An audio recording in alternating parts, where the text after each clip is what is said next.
আজ আমাদের গণতন্ত্রের মানুষকন্যা প্রাণপ্রিয় নেত্রী শহীদ প্রেসিডেন্ট জিয়াউর রহমানের সহধর্মিণী বেগম খালেদা জিয়ার ৮০তম জন্মদিবস উপলক্ষে সকলকে শুভেচ্ছা এবং অভিনন্দন।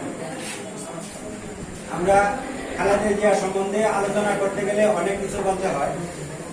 আমরা ওনাকে সবাই জানি। খালেদা জিয়া শুধু একটি নাম না, উনি একটি প্রতিষ্ঠান। সেই প্রতিষ্ঠান সম্বন্ধে আমাদের সূত্রকে নিয়ে আলোচনা করার মতো সামর্থ্য নাই, তারপরেও একটি কথা বলতে হয়। ছিলেন একজন গৃহবধূ।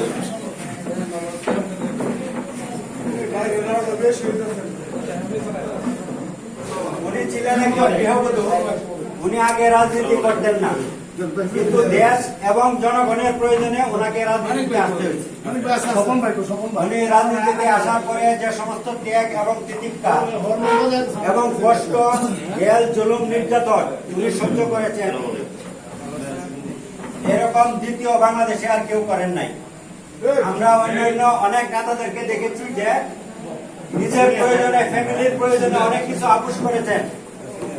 ওনার বড় ছেলের মেরুদণ্ড ভেঙে দেওয়া হয়েছিল এবং ওনাদেরকে প্রায় হুমকি দেওয়া হয়েছিল। তার বিনিময়ে বেগম খালেদা জিয়াকে বলেছিল যে আপনি দেশ চলে যান।